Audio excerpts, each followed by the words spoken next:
അമ്മ സംഘടനയിലെ തന്റെ രാജിക്ക് കാരണം ടിനി ടോമും സംഘടനയിലെ ചിലരും എന്ന് നടി അൻസിബ ഹസൻ. തനിക്ക് എല്ലാവരുമായി അവിഹിതം ഉണ്ടെന്ന് ടിനി പറഞ്ഞു പരത്തി. ജിഹാദി എന്ന് വിളിച്ച് അധിക്ഷേപിച്ചു.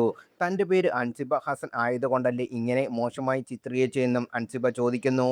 അൻസിബയുടെ വാക്കുകൾ ഇങ്ങനെ: നീന കുറുപ്പുമായി തർക്കമുണ്ടായി. കുടുംബ സംഗമത്തിനിടെ നീനയെ കയ്യേറ്റം ചെയ്യാൻ ശ്രമിച്ചു. എക്സിക്യൂട്ടീവ് അംഗം തനിക്കെതിരെ പോലീസിൽ വ്യാജ പരാതി നൽകി. അമ്മ പ്രസിഡന്റ് സെക്രട്ടറിയും തന്റെ കൂടെ നിന്നില്ല. കടുത്ത മാനസിക സംഘർഷത്തിലൂടെയാണ് കടന്നുപോയത്. നിയമ നടപടിക്ക് ഒന്നും ഞാനില്ല. താരസംഘടനയിലെ അമ്മയുടെ എക്സിക്യൂട്ടീവ് കമ്മിറ്റിയിൽ നിന്ന് നടി അൻസിബ ഹസൻ രാജിവച്ചിരിക്കുന്നു.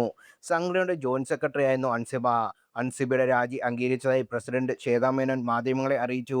വ്യക്തിപരമായും തൊഴിൽപരമായും നിരക്കുകൾ ഉള്ളതിനാലാണ് അമ്മയുടെ എക്സിക്യൂട്ടീവ് കമ്മിറ്റിയിൽ നിന്ന് അൻസിബ ഹസൻ രാജിവച്ചത് എന്നാണ് ശ്വേതാ മേനോൻ മാധ്യമങ്ങളെ അറിയിച്ചത്. വ്യക്തിപരമായും തൊഴിൽപരമായും തിരക്കുള്ളതിനാലാണ് അമ്മയുടെ എക്സിക്യൂട്ടീവ് കമ്മിറ്റിയിൽ നിന്ന് അൻസിബ ഹസൻ രാജിവച്ചത്. ഫെബ്രുവരി 21-ന് തന്നെ അൻസിബ രാജ്യസന്നദ്ധ അറിയിച്ചിരുന്നു. ഇതൊരു നിസ്വാർത്ഥമായ സേവനമാണ്. സംഘടനയുടെ മീറ്റിങ്ങുകളിൽ കൃത്യമായി പങ്കെടുക്കാനോ സജീവമാകാതെ പ്രവർത്തിക്കാനോ സാധിക്കാത്ത സാഹചര്യത്തിൽ മെമ്പറായി തുടരുന്നത് ശരിയല്ലെന്ന നിലപാടിലായിരുന്നു അൻസിബ. എക്സിക്യൂട്ടീവ് കമ്മിറ്റി യോഗത്തിൽ വെച്ച് ഞങ്ങൾ അൻസിബയെ വിളിച്ച് സംസാരിച്ചു. രാജി അംഗീകരിക്കണമെന്ന് അൻസിബ ആവശ്യപ്പെട്ടതോടെ എല്ലാവരും ചേർന്ന് അത് പാസാക്കി എന്ന് ശ്വേത പ്രതികരിക്കുകയും ചെയ്തു.